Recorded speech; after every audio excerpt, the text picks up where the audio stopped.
मेरे हाथ में कलम है, मेरे जहन में उजाला। मेरे हाथ में कलम है, मेरे जहन में उजाला। मुझे क्या दबा सकेगा जुल्मतों का पाला। मुझे फिक्रे अमने आलम, तुझे अपनी जात का गम। मुझे फिक्रे अमने आलम, तुझे अपनी जात का गम। मैं तुलू हो रहा हूँ, तू गुरूब होने वाला। अस्सलाम वालेकुम।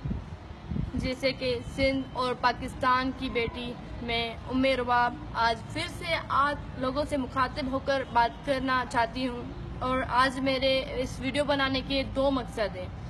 एक तो मैं आप सब लोगों की दिल से शुक्रगुजार हूँ, जो लोग प्रोटेस्ट में आए, जिन्होंने मेरा साथ दिया, और काफ़ी लोग जो शरीक नहीं हो पाए उन्होंने मुझसे सॉरी भी किया। पर मैं फिर भी आप लोगों की तहे दिल से शुक्रगुजार हूँ कि आप लोगों ने मेरा साथ दिया, और जो नहीं आ पाए उन्होंने घर बैठकर भी मेरा साथ दिया। जो घर बैठकर भी मेरा साथ दे रहे हैं, मैं उनकी तहे दिल से शुक्रगुजार हूँ।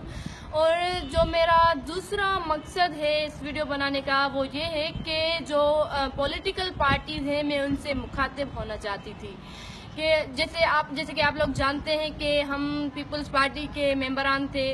तो पिछले 4 मंथ से हम सरापा एहतजाज हैं, और मुझे काफ़ी लोगों ने ये कहा कि आप पीपल्स पार्टी छोड़ दें, पीपल्स पार्टी वाले आपके लिए कोई एक्शन नहीं उठाएंगे, आपको इंसाफ नहीं दिलाएंगे। तो मैं 4 महीनों से इंतज़ार करती रही। मैंने सोचा कि आसिफ जरदारी साहब हैं या बिलावल भुट्टो या आदिफ फरियाल में से कोई भी मुझसे कांटेक्ट करेगा, मुझसे पूछेंगे कि बेटा आपका इशू इतना बड़ा है, इतना वायरल हुआ है, तो आपके साथ प्रॉब्लम क्या है। पर मैं अफसोस के साथ कह रही हूँ कि उन्होंने किसी ने भी मुझसे ये पूछा तक नहीं कि आपके साथ प्रॉब्लम क्या है। तो मैं आप सब लोगों को यही पैगाम देना चाहूँगी, चाहे वो पीपल्स पार्टी हो या अदर पॉलिटिकल पार्टीज से मैं यही कहना चाहूँगी कि जैसे कि 17 जनवरी पे जो वाक़या हुआ था, उसमें मेरे पापा, मेरे दादा और मेरे चाचू का मर्डर हुआ था, जो कि पीपल्स पार्टी के एमपी सरदार चांडियो ने कराया था। तो सब पार्टीज से मेरी यही अपील है, और मैं उन्हें पैगाम भी दूंगी कि सरदार चांडियो, बुरहान चांडियो या उनकी फैमिली में से किसी भी मेंबर को आप कोई भी इलेक्शन में खड़े होने का टिकट ना दें, क्योंकि वो कातिल हैं। और जो भी पार्टी उन्हें इलेक्शन में खड़े होने का टिकट देगी तो हम यही मानेंगे कि वो पार्टी कातिल है, कातिलों को वो पनाह दे रही है। इसीलिए और हम में से मेरी फैमिली या जो लोग मुझे सपोर्ट कर रहे हैं, उनमें से कोई भी उस पार्टी को वोट नहीं देगा। तो मैं आप लोगों से ये सिंध और पाकिस्तान की बेटी होकर मैं आप लोगों से ये अपील करूंगी कि आप उन्हें सरदार चांडियो, बुरहान चांडियो को या उनकी फैमिली में से किसी को भी इलेक्शन में खड़े होने का कोई भी पार्टी टिकट ना दे। और मैं तहे दिल से बार बार आपका शुक्रिया अदा करूंगी जो लोग प्रोटेस्ट में आए।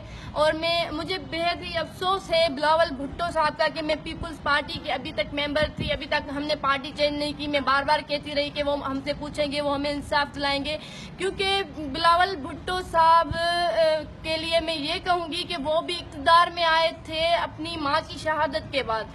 तो चाहे उनकी मजबूरी थी या कुछ भी, पर उनकी माँ के जाने के बाद उन्हें इक़्तिदार में आना पड़ा, और मेरे बाबा के जाने के बाद मुझे इंसाफ के लिए रोड पे आना पड़ा। फिर भी बिलावल भुट्टो ने मुझसे मुलाकात तो नहीं की, पर मुझसे एक बार पूछा भी नहीं कि बेटा आपके साथ प्रॉब्लम क्या है, बहन आपके साथ प्रॉब्लम क्या है।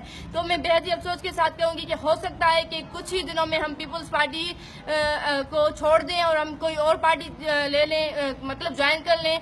तो मैं आप सब लोगों से यही रिक्वेस्ट करूँगी, जो मेरा साथ दे रहे हैं, कि जिस पार्टी को मैं ज्वाइन करूं या जो पार्टी इनको सरदार चांडियो और बुरहान चांडियो या उनकी फैमिली में से किसी भी मेंबर को इलेक्शन में खड़े होने का टिकट दे, तो बराए मेहरबानी आप इन कातिलों की वजह से उस पार्टी को कभी भी वोट मत देना। और मैं आप सब लोगों की बार बार तहे दिल से शुक्रगुजार हूं, और मुझे उम्मीद है कि आप सब लोग मेरा साथ देंगे ताकि हम अपनी मंजिल तक पहुंच सके, हम इंसाफ हासिल कर सकें। शुक्रिया।